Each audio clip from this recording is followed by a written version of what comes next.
What's up, everybody out there? Welcome back to yet another Addicted podcast. Get this thing started. Huge thank you and shout out to our sponsor, Knigge for sponsoring this podcast. If you guys have never heard of them, there's a link in the description. It repels and restores and refurbishes your Gore-Tex. So great thing to have this time of year before it starts raining. So today's subject, we're going to get deep on this one. Deep. We're going to talk about our pasts. Oh boy. And how we got here. And boy, is it a long story. No, we're gonna sit down here today and we're gonna go over kind of how we all ended up around this table here and how Cameron and I ended up guiding, how Josh became such an avid fisherman and grew such a love for it, and kind of let you guys into our brains a little bit and show you where we come from. Why we wake up every day. Yeah. Usually why is that? Because there's fish in the river. Exactly. Yeah, damn. It's harder to wake up when they're not there. That's Why I wake up on the weekends. Exactly. Because I'm a weekend warrior. The other time you're just forced to wake up. Yes. I feel you there.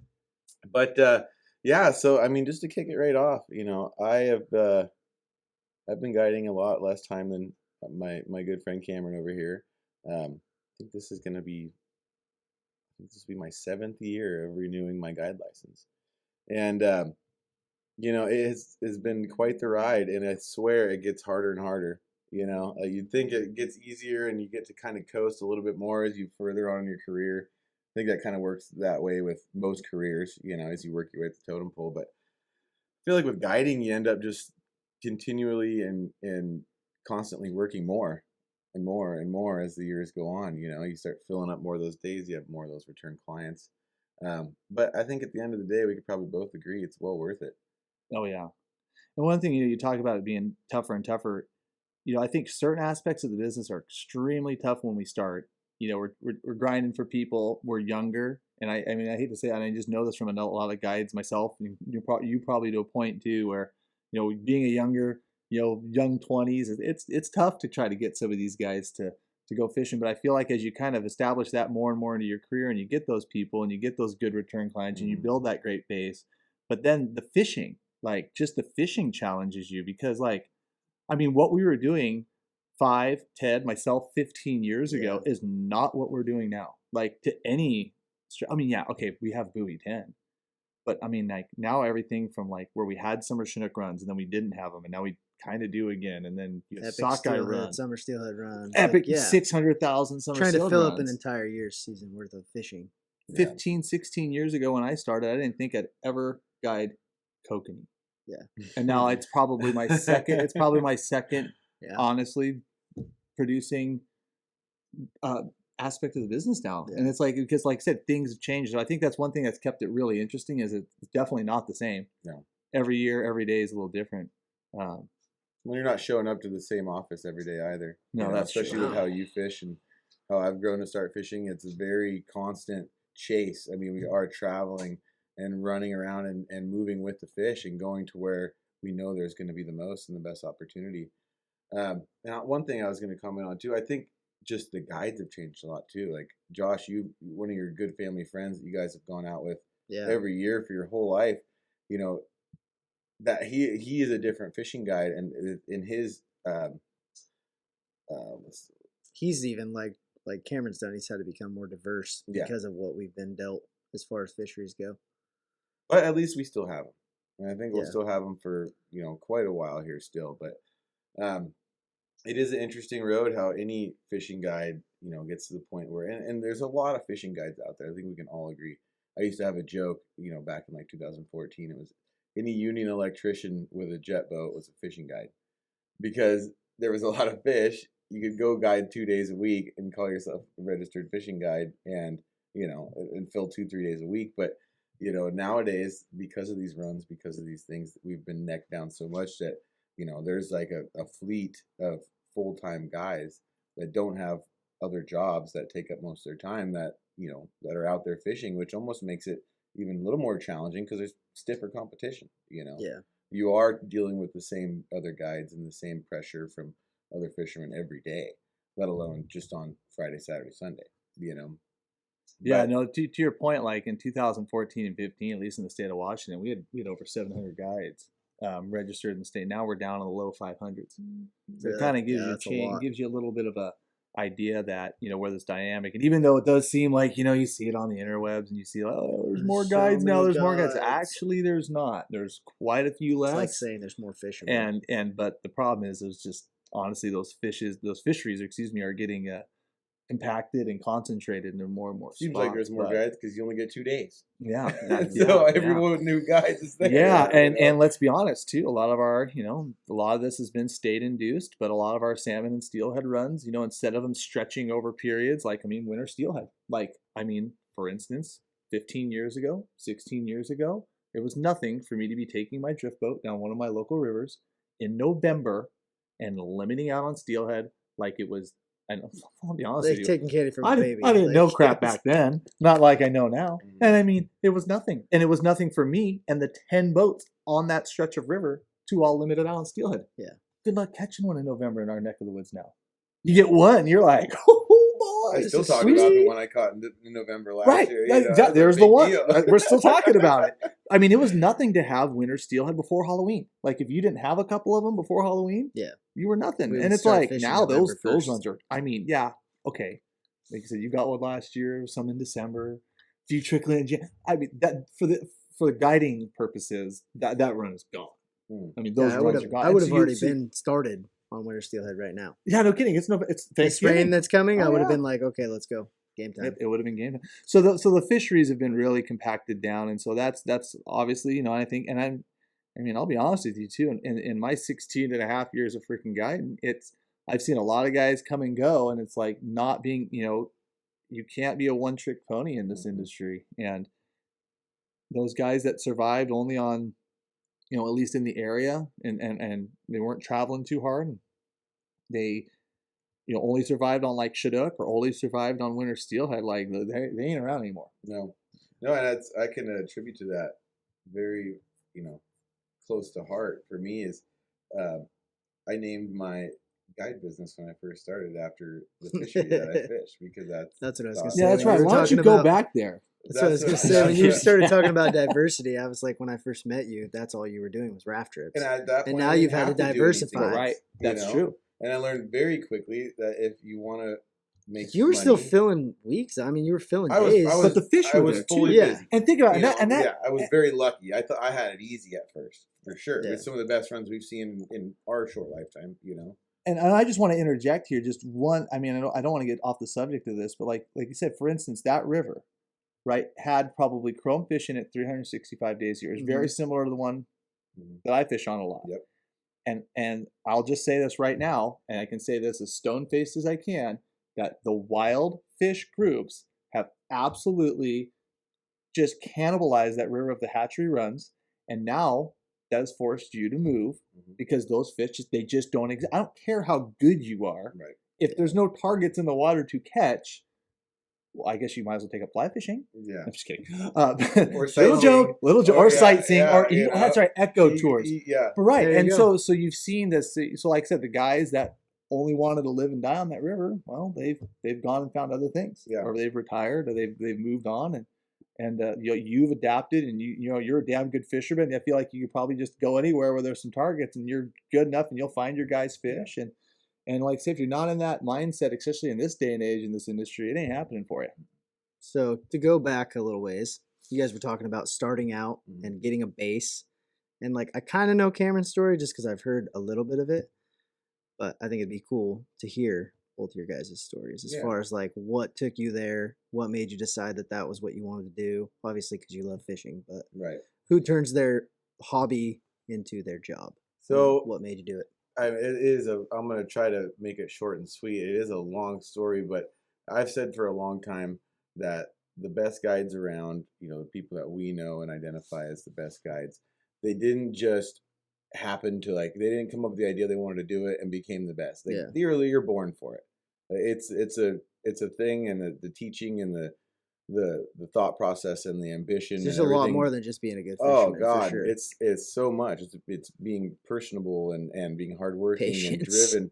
But so I got out of high school, didn't go to college, went to work, farming and ranching, went and worked in Alaska on a tugboat for 3-4 years as a longshoreman. Came home, had enough money, bought a raft, did all the I'd fished for salmon and stuff my whole life growing up. Really liked it. My dad wasn't really into it. He liked to catch walleye. So my buddies and I, we started fishing on the river where I'm from. And quickly after I stopped doing that job, I started climbing cell towers and really spending a lot of time on the river, driving, doing the addicted thing, getting off at 5, Yeah. driving all the way up the mountain to go fish the last hour of light to catch 2 salmon. You know what I mean? And really kind of saw that's what I loved and that's what I wanted. And luckily, I'd grown up in Central Oregon near a river where there was guides and outfitters and people that did it for a living. So I kind of got that sense that it was a thing. Like my parents are both hardworking people. They, nothing came easy or free for them. And so I got that little glimpse into that outfitter world and that idea that you can do this kind of thing for a living. And, if you offer a good time, you make a name for yourself, you can have a real career, So I came up with a little idea and, had a raft, started fishing a lot. And I said, this is what I want to do. I want to try it. So I basically sold out. And in the mix, I moved into this little house over in Central Oregon. Met one of my good friends who is a very well-known fisherman, traveled all over the world, did a lot of different fishing, and he kind of encouraged me to do it. He was that kind of the angel on the shoulder saying, Yeah, I feel like that's not uncommon to have a mentor or somebody that's Yeah, like and the guy's, you. out ages me by 25 years, but he's from Castle Rock, Washington. He'd been around, he'd seen it all, fished all over the world, and kind of gave me that little spirit to really go and try it.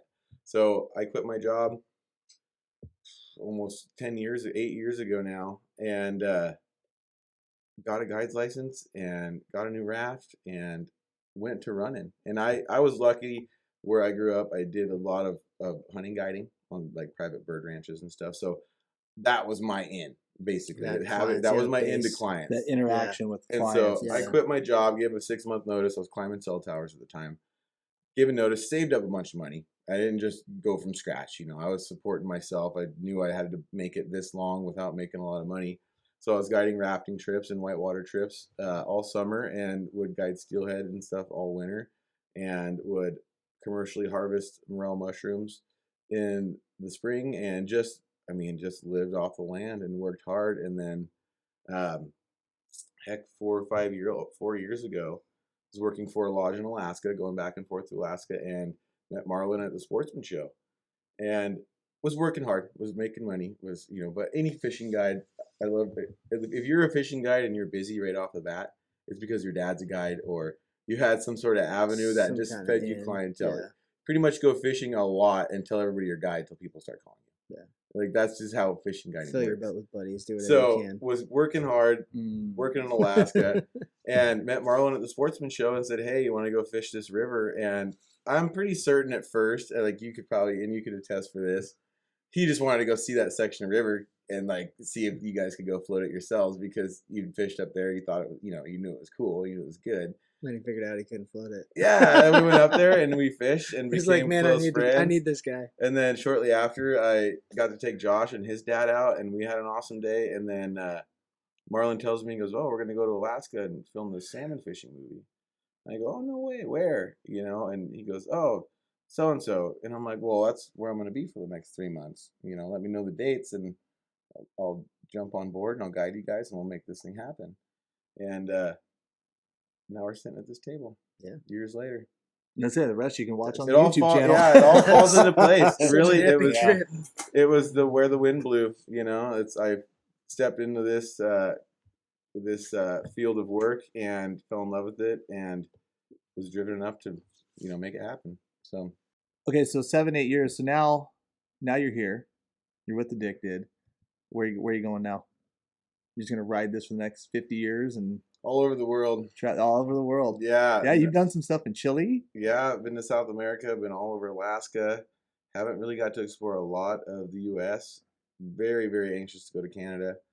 I can see myself, sticking it out with sea run, salmonoid species for quite a while. I don't get bored. No Midwest. Exactly. I don't get bored with them. I love the places that these fish take us. I love the rivers and the whitewater and all the adventure that comes with chasing these fish.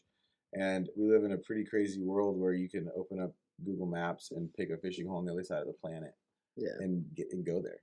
You know what I mean? Like it's the plane right away. And a few good friends met along the way, and the opportunity and the friends and the people that Addicted is open doors to is we can't really put a value on it. We can. And you're doing Every what you one of love. us can be in a plane in an airport in Denver, Colorado, and somebody's going to come up and want to take a picture or say hi, or like you have friends everywhere now. Maybe you know me. You know what I mean? But like we've gotten that. That's hard to do. Yeah. We could potentially be almost anywhere in the world. When I went to Chile, the kid I ended up hooking up with goes, "Oh, you're Jordan from Addicted." No way. Because he's trying to figure out how to catch salmon. He's watching salmon That's videos crazy. online, trying to figure out how to catch these darn things. Yeah. And so I have no clue. It's it's an unsettling feeling. I'm not as fortunate to have family and kids coming up like Cam does, but I have no clue where the next few years are going to take us. Cam's having a baby? Huh? No. No, he's not. I don't know. We're just gonna keep fishing, and we're gonna keep bringing all these wonderful people awesome videos from everywhere. That's the And goal. you were talking about going everywhere, and it's like, yeah, except this year. Darn it. Oh, man. I know. I have But we're such ready. Bad FOMO We're right now. We're chomping at the bit. Oh, Such God. bad what? FOMO. Fear of missing out. Yeah, it's been a rough FOMO. year. Is that a new? Is that like YOLO? It's like like it's born like in the a new 80s. thing. Born in the 80s word. FOMO? You wouldn't understand. Fear Cam of told. missing out. Yeah. It's like an internet I thing, suck. I guess. I have not heard that. You no. Okay, none of the producers heard it either. There you go. So. For me to you, that one's free. I've heard of FOMO. I don't have FOMO. Wow. But Cam, how off of that, onto you. Oh gosh, my story is not that exciting because It has to revolve around the love of I fish, was though. born no, it like did. Truly, I this. did. I truly, used to like, ride my bike down to the You river. were born to do it. I was born you to know? do it. Dad fished a little bit of trout, a little bit of bass, but grew up on one of the local rivers and used Not to to ride cut you off, I almost feel like it was better that way. What? We lived right down the street from one of the best salmon steelhead rivers in Oregon, and my dad did not fish. Yeah. And same with, it sounds like Yep. your dad. Yeah, Like my finding dad that don't fish drive either. to do it yourself, I think really It's was a big it's part like of the it. kid that doesn't want to ride dirt bikes, and his dad's like, "You have to ride dirt bikes because you're gonna be pro." Yeah. But your dad doesn't want to go fishing with you, so you're like, "Okay, I guess I'll just go by myself." That's Just that's figure it out. another topic for another podcast. But that's where I really try to tread lightly with Layden. Yeah. He's got the drive. He's got it. I don't But want you're to. like, you don't want to can't push burn him. him You out. almost push him to the point. But where we're not he gonna doesn't want go to that because I grew up on the river, maybe like a mile away kind of a thing, and going to high school and talking to the kids that were getting out there and chasing all the steelhead. I literally started riding my bike down the river. I can still remember pulling up to one of the most famous holes that Marlin still loves to fish, casting out a green steely spoon and hooking my first summer, and it absolutely freaking change you. absolutely blew it up. I lost it. I broke it off at the bank. Didn't even know what the hell I hooked. And I was like, from that point on, it was like, well, that's what I'm doing. And I even remember one time I got suspended from school for skipping school to go steelhead fishing. So then I just went and did more steelhead fishing. Yeah. Like, it's just like, yeah, that's where that went. So I started going to college, and I started down in Vancouver, and I was working at a coffee shop right by Region 5 Fish and Wildlife. And those couple of the guys from the office used to come in every day for coffee. And I'd be sitting there making their mocha. I was like 18. You're a had job. you're a I was a barista. barista. Yep, swear to God. Maybe I didn't know I the did it for like a story. year. And I did it, like I said, that day I turned 18. But I was going to Clark, and I could go in there in the morning. I could work for 3-4 hours. I'd Yeah. talk to these Fish and Wildlife guys, every day. And then I'd go to class or go to labs or go to whatever I needed to do. And they said, hey, they're like, when this season opens up, we might have a job for you. And so I applied to the Majestic, at that time it was called the Squawfish program, but it was the year it changed to the Northern Pike Minnow program. Got hired onto that. And then within the first year working those things, basically a lot of the guys in the office were like, this is not your deal. Like, how about we step you into like commercial observation and some of the more out of boundsies and outdoorsy kind of stuff. So I went to that, and I did everything from do surgeries on oversized sturgeon to chum seining surgery. I mean, everything that basically the region could offer. But about 2 years before I left, I decided to get my guide license. And unfortunately, it was getting me holding the guide license while I was working for Fish and Wildlife, and some of the inter-office politics were kind of going around. And basically I was told by one of the higher ups one time, they're like, I don't know if we really like you having a guide license and working on the CRM, which is like the Columbia River Management stuff, collecting data, because I could skew the data or I could be biased because I was doing a lot of commercial sampling, a lot of sports sampling, and and just kind of realized that a lot of the opportunities that I was having within there, and I wasn't really like a state worker guy. Just I could not push a broom for 4 hours to finish out my day in the garage to collect a paycheck kind of thing, and just did not enjoy it, but was making good money on the weekends guiding. And I was 24, 25 at the time, said, you know what, I'm out. And literally just turned my wand in, turned my data loggers in, and just bailed and started guiding right there, cold turkey. Maybe the most vivid memory in most guides' mind is the day Yep. when you told yourself that's what you're going to do. I was hanging off the top of a tower in the gorge above Hood River. It was like blowing like 40 miles an hour. And I was just like, over it. It was raining. And I'm like, today. I'm going to do it. I'm like, this is what I want to do. Because all I could think about the whole time I was up there working in this super dangerous, like deadly situation, I'm like, God, I just want to go fishing. I just want to be on the river in my boat. And just like that, you could probably remember vividly the day you were, it's like, this is it. I'm going to do it. It was funny. No's not the answer. I was watching, I was doing a lot of sampling. I was watching the guides come in, and I didn't have necessarily somebody to take me in under my wing, to go under their wing on any of these fisheries. A lot of these fisheries learned, but I was also just inundated in them. Like when we were doing, like when the fisheries were going and we were sport sampling, I was there and I was talking to a lot of people, and I was like learning collectively from the people and like the guys. I mean, I knew who was successful, on the rivers, and I knew just kind of followed their patterns where you'd see them, and just kind of got into it that way. And like I said, to be honest with you, that's 90% of salmon steelhead fishing for the most part. When the cars are parked. Well, yeah. I mean, if there's no fish there to catch, you will not catch them. Yeah. Don't care how good you are. And so just learning a lot around that. And then, that was the year. Wife and I were married for like 8 months, and just, like I said, one day came home and just said, that's it. Done with the state. Going for it. And, what a good wife. And went for it. And that was, like I said, we'll be married 17 years in July, and 16 years ago. You have to be a good wife to be married to a guide. Oh, yeah. 100%. Yeah, she is. Especially the legend. We had this conversation going so good until you interjected yourself into this, Marlon. Needless to say, I sure haven't found one. Jordan, you can't taste every candy in the Still bag. taking bitters, though. Still taking bitters. Dude, I'm just looking for love. I might be in the wrong place every now and again, but every time. I'm just looking for love. No big deal. Somebody. Oh man. No, not at all. Jordan, Josh, where did your love come from? Obviously, you have a full-time, like most everybody included and addicted as a full-time like job. you guys were talking about. It started for me, it didn't start when I was a kid, because I would just go pan fishing with my dad or trout fishing with my dad. But he wasn't really into fishing. So from there, for me, it turned into, I went smallmouth bass fishing a lot in the gorge, largemouth bass fishing. That's actually where I met Marlon, pretty much, was through bass fishing. We were like the only dudes that worked at Sportsman's that were actually into bass fishing. Everybody else was into steelhead. So you guys did work together? Yeah, okay. Worked at Sportsman's Warehouse together. That's actually how I met him. So from there, Marlon actually started steelhead fishing, and I just continued to bass fish. I was like, I don't care. Smart they man. can have those steelhead. But it was maybe a year later, I caught my first steelhead, and then it was game over for me. There's nothing quite like it. No, there really isn't. I don't think you ever forget your first one either. No. It's a driving experience. It really keeps your head sucked into that one moment. You know what I mean? And so in that process, Marlon hit me up about fishing addicts and what he wanted to do.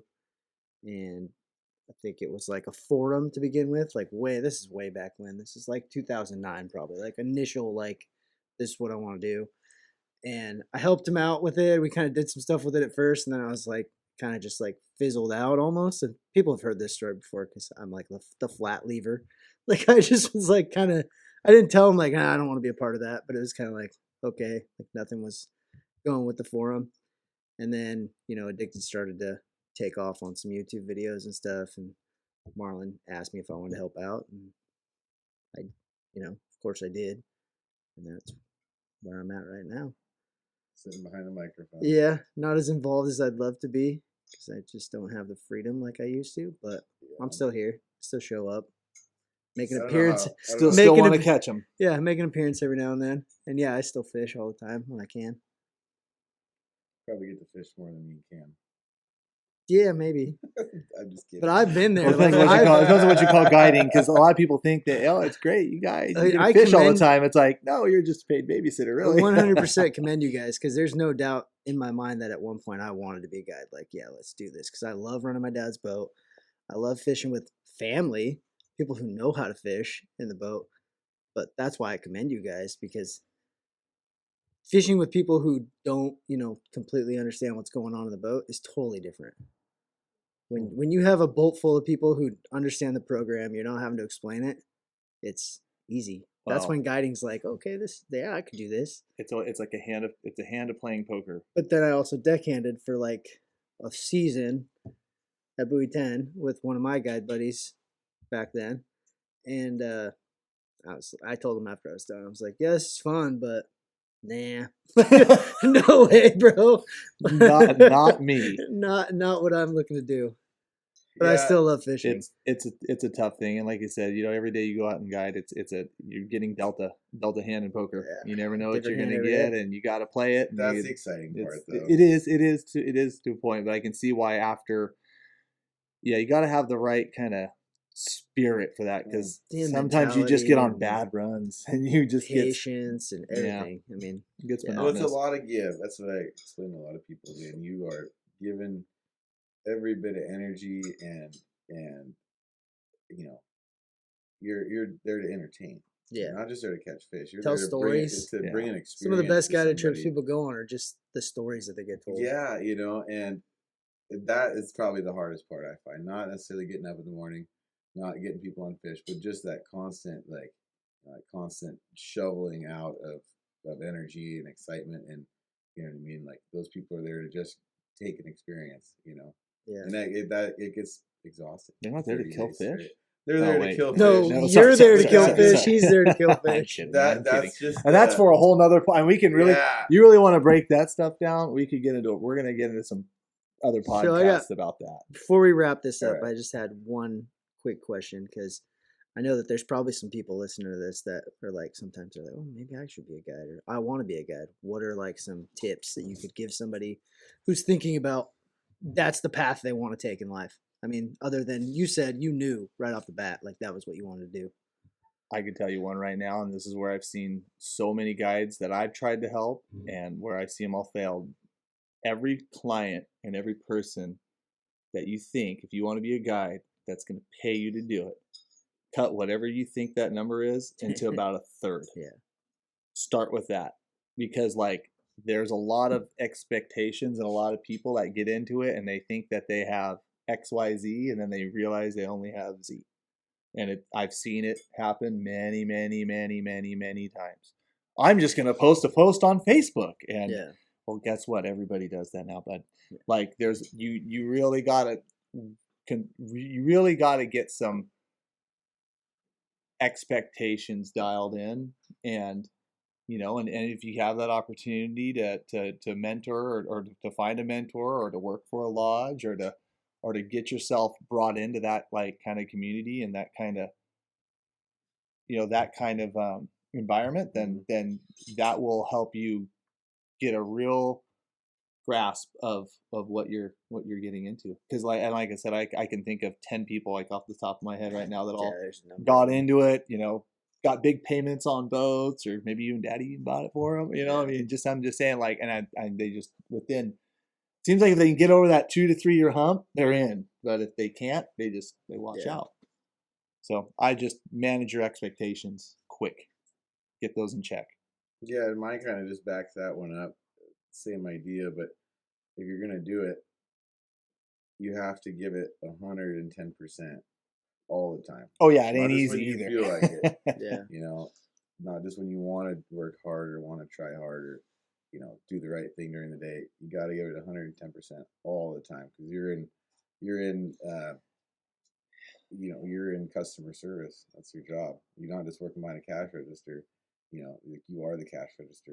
Like you have to be giving it all and everything you got. Your skill, that's your on mindset. and off the water. Yeah, exactly. Off the water, and probably more concentrated off the water than on the water. Nowadays, I think that goes for any to burn you. self-employment, but if you're gonna get into it, don't half-ass it and give it everything you got till it's either working or it's not, and then go on with your life. Like I said, and moving on from that, that's for another podcast. Yeah, because we're running a little long here. Yeah. Well, thank you so much for tuning in today, you guys. We hope you enjoyed this one. We're gonna be trying to do more of these kind of podcasts where we just kind of ramble on about.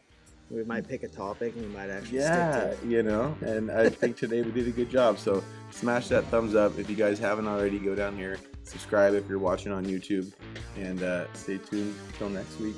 Till next time, guys. See you guys.